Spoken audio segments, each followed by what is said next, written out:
Bonjour à tous et bienvenue sur ma chaîne Pixel et Vecteur. Aujourd'hui on va parler de Illustrator et je vais vous montrer une petite chose qui parle d'aspect qui est très peu connu en fait dans le monde de Illustrator.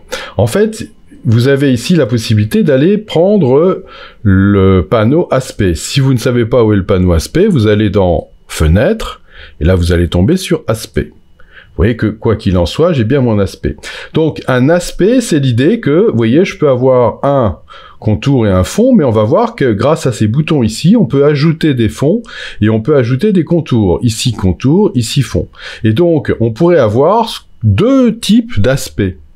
Les aspects de base et les aspects complexes. Eh bien, on va faire une petite vidéo sur cette dichotomie qui est très peu connue et qui, vous allez voir, peut pas mal vous servir, en fait, dans la production et dans la vie quotidienne.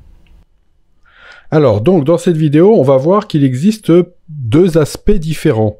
L'aspect de base et l'aspect complexe, ou l'aspect simple et l'aspect complexe, je sais pas comment dire, on va dire aspect de base et aspect complexe, voilà. Et donc, regardez ce que je vais faire. Je vais faire un petit rectangle, et vous voyez, un petit rectangle dans lequel je vais avoir un fond blanc et un contour noir. Parfait. Je vais ouvrir ma palette aspect, mais vous voyez que la couleur, on peut aussi la modifier par la palette propriété, on peut la modifier en haut à gauche, on peut la modifier dans la palette des outils, donc il y a plein d'endroits où on peut le faire. Bon là, ce que je vais faire, c'est que pour que ce soit plus facile à lire, je vais changer la couleur de mon fond, on va lui mettre un beau fond rouge, et mon contour, on va lui mettre un contour vert, par exemple. Voilà, et on va lui mettre, voilà, 10 points. Et vous voyez que si j'ouvre la palette des calques, parce que c'est là que ça va se passer, vous voyez qu'on a une cible. Vous voyez le petit rond là, c'est ce qu'on appelle une cible. Et la cible, vous voyez, elle est vide. C'est-à-dire qu'à l'intérieur de la cible, on voit le fond. C'est-à-dire qu'elle est vide. Ben ça veut dire que vous avez un aspect de base. L'aspect de base, c'est grosso modo un fond, un contour. Après, vous pouvez éventuellement légèrement modifier ça. C'est-à-dire que vous pourrez éventuellement lui dire que vous pourriez avoir, vous voyez, des bords, des angles ronds, ça va pas changer votre aspect de base. Vous pourriez éventuellement lui dire que vous voudriez que le contour soit aligné sur l'extérieur. Ah bah non, regardez, vous avez tout de suite déjà la cible qui est pleine. Vous êtes dans un aspect complexe. Alors si je mets mon contour à l'intérieur, bah ça va être pareil. Et si je le mets à cheval, ah, vous revenez à un aspect de base.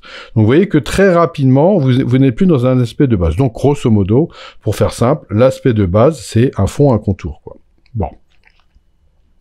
Alors moi, voilà ce que je vais faire. Ce que je vais faire, c'est que, pour vous montrer l'intérêt de l'aspect de base et de l'aspect complexe, c'est que je vais rajouter un deuxième contour. Donc si je rajoute un deuxième contour, vous vous doutez bien que ça va devenir un aspect complexe. Alors, ici, je vais mettre un contour... j'ai le vert qui est là, je vais mettre un contour là, je vais le mettre en... On va le mettre en orange, voilà, et on va faire déborder... On va faire déborder ce contour comme ça. Voilà, parfait. Bon, parfait, très bien. Eh bien, là, vous voyez, on a un aspect complexe. Ok. Bon, et bien très bien, qu'est-ce qui se passe? Quel est l'intérêt d'avoir un aspect simple et d'avoir un aspect complexe? Ben, c'est qu'ici, vous avez donc deux contours. Donc, j'ai mon élément qui est sélectionné, je vais remettre un autre rectangle ici, et qu'est-ce qui va se passer? Eh ben, regardez, je n'ai plus deux aspects, j'ai plus qu'un contour, et non pas deux contours. Vous voyez qu'ici, je suis censé avoir un contour orange et un contour vert. Et là, j'ai qu'un contour orange. Alors, à quoi c'est dû ça déjà? Pour commencer, eh bien, je vais annuler. Et regardez ici dans le petit menu, parce que en fait, c'est ça, il y a des menus, il y a toujours des coches partout. Et bien ici, vous avez une coche, et qui est par défaut, réduire les nouveaux objets à l'aspect de base. Alors, je vais décocher ça. Et maintenant, vous voyez, si je resélectionne cet élément-là et que je refais un rectangle, eh ben oui, maintenant, j'ai bien mon aspect complet. Parfait. Alors bon, bah ok, c'est pas mal, ça peut être intéressant dans certains cas. Maintenant, ce que je pourrais faire, pour que vous compreniez encore mieux l'intérêt de ça, c'est que je vais complexifier encore, je vais me rajouter peut-être encore un petit espace. Allez, on va se rajouter encore un petit espace, un petit contour quoi, qui va être rose. Voilà, super, un petit contour rose. Le petit contour rose, tiens, je vais le mettre en dessous du premier contour, et je vais lui dire que je voudrais que ce contour-là, voilà, il déborde un petit peu comme ça. Ah, le rose et le rouge, c'est peut-être pas super nickel, alors on va aller chercher un jaune. Voilà, un jaune, c'est beaucoup mieux. Parfait. Et ben vous voyez que quand j'ai sélectionné le contour, eh bien ce contour-là, vous voyez, si je clique là, regardez, ce contour est resté sélectionné. Vous voyez, il est entouré de blanc, et mon fond est bien sûr entouré de blanc. Ce qui veut dire que si maintenant j'ai réduire les nouveaux objets à l'aspect de base coché, eh bien ça va me prendre, dans tout ce que je vais faire, le fond rouge et le contour jaune. Point. Et pas la suite. Je vais faire une ellipse. Et ben vous voyez que c'est bien ce qui se passe. Voilà. Si maintenant j'efface mon ellipse, que je sélectionne ça et que je viens dans la petite coche et que je lui dis enlève-moi ça, et que je fais maintenant mon ellipse, et bien bien sûr, vous allez avoir la totalité des contours. Voilà. Alors, ça pourrait être des contours, ça pourrait être des fonds, ça pourrait être un contour qui serait avec, je sais pas quoi, on pourrait, tiens, utiliser cet élément-là et lui dire qu'on voudrait des pointillés. Voilà, par exemple. Bah, très bien, allez, on va dire que ça, on voudrait que ce soit des pointillés. Parfait, ok. Bon, donc ça veut dire quoi? Ça veut dire, je vais peut-être plutôt le faire sur celui-là. Voilà, on va lui dire que ça, on voudrait des pointillés. Voilà. Et ben, ça veut donc dire que là, maintenant, en tant que tel, si je sélectionne ça et que je viens ici, et que je fais une petite étoile, et ben vous voyez que j'ai bien, effectivement, tout ce dont j'ai besoin.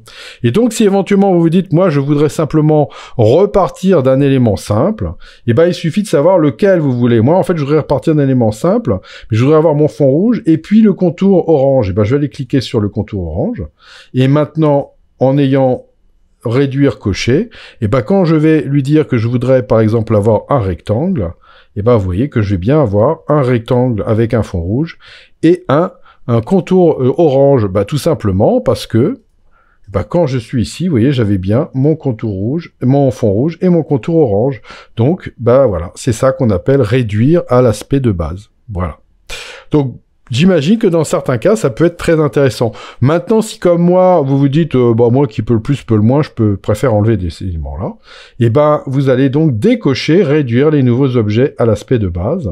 Ce qui fait qu'à chaque fois, vous voyez, maintenant, ça y est, c'est fait, à chaque fois que vous aurez un élément complexe et que vous le dupliquerez, vous voyez, je suis ici, je voudrais dupliquer, je sélectionne cet élément-là, et ben voilà, effectivement, je le duplique, il est bien là. Sinon, ben qu'est-ce que vous faites? Ben vous désélectionnez l'objet avant de faire votre rectangle. Et dans ce cas-là, eh bien, vous aurez normalement la possibilité, après, de pouvoir lui dire que pour cet élément-là ici, vous voyez, eh ben, je vais aller lui dire que j'aimerais que le jaune disparaisse et que le vert disparaisse, voilà, et que je vais me retrouver avec ça.